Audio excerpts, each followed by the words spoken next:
Pixel here with another Rogue Legacy 2 strategy guide. Today we are tackling Estuary Namaah. This boss is a lot more like the first estuary that you run into, Lemic. That boss, you had to learn his moves and know all the different positions. This one's the same thing, but it's even more so. Namea has 4 different attacks that you need to learn, and in this fight, learning her moves and expecting them is the critical factor to winning.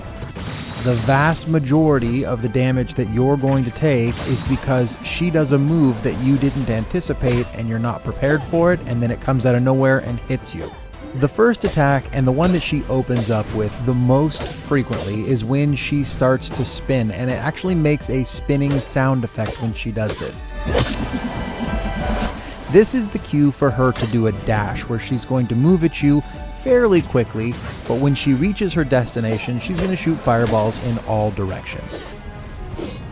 The trick here is to just get out of her way, so when she moves at you, it's really easy to jump around her, but then don't follow up with an attack, or at least be very cautious when you do so, because when she stops and shoots those fireballs, they'll hit you if you're not prepared. This is probably the most innocuous of all of her attacks. Very easy to dodge, the fireballs are very slow, and you can usually chip away at her health a little bit when she does this. Her second move is telegraphed with a fire twirl that she does inside the flower bud. When she does this, red glyphs will appear all throughout the center of the screen in a big vertical column. At every single one of these glyphs, fireballs are going to shoot out horizontally. The nice thing though is that they go out sequentially, and I think it's the bottom from the top, so they leave gaps. They don't fire simultaneously. What you need to do is position yourself with a jump right between the fireballs so you can dodge them. In this particular attack, she does leave herself quite open, so you can get a little bit of damage on her, but also if you're not looking, it's really easy to take damage from these fireballs that move fairly quickly.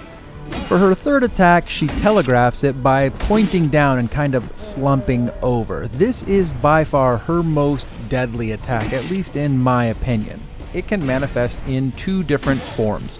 It'll either be a whole row of flower buds that come up from the floor with no gaps between them, or it'll be a whole column of flower buds that come from the side of the screen with no gaps between them. Either way, they're very difficult to manage. And that's the second reason why this is the most dangerous attack she has, because the only way to get these buds to go away is to either use a special skill or to use your echo boots to jump off of them. Now with the horizontal line, if you use your echo boots, it creates just a hole in the row of the flower buds and you can just drop right between them. No harm, no foul, easy enough. If it's the column coming at you, when you jump off with your echo boots, oftentimes if you're too close, you'll bump into them, and this can prove to be a very challenging situation. As I previously mentioned, the alternative to using your echo boots to get these flower buds to go away, you can use special abilities. The one I found to be the most effective is the Barbarian's Shout ability. Now you are going to have to wait to recharge this Shout ability in between attacks, but I've also found that the column of flowers, which is the most difficult of all attacks, comes very infrequently. So hopefully if that comes at you, that would be when you would use Shout, and then it would be recharged by the time you see that attack again, and you'd be able to do it again. The fourth attack she has, which is dangerous but not quite as lethal as the entire wall of flower buds, is a heat-seeking flower bud attack that she does. Here she telegraphs the attack with a pirouette similar to the other ones, but there is no fire on this particular spin and there is no noise. When you see her do that, she's going to release 2 flower buds from her, and they will come after you at a medium speed. Now, these are pretty easy to just jump and echo boots off of, but the real risk you run is her doing this attack while she's off screen. If that happens, these little buds will be flying out there, and they'll seemingly come out of nowhere and hit you. The important thing is that you recognize when she's doing this attack and see it coming so that you can plan accordingly. Once you've memorized all of these different attacks and her different telegraphings that give off when she's going to do which one of these attacks, you should be able to handle her pretty well. But that only gets you through the first phase of this fight. When she hits 50% of her health, she's going to transition into her second phase, much like other bosses do in this game. When the second phase starts, you're going to get 3 of those red light aggression shocking orbs appearing across the room. You'll have to run around and deactivate those as you attack her, or else those orbs are going to hit you. This very drastically complicates this fight, and it makes the second half much more difficult than the first half. My advice here for beating this boss then would be to work on your strategies in the first half. Get them down as best you can to the point where you only take a hit, maybe 2 hits in that whole first half.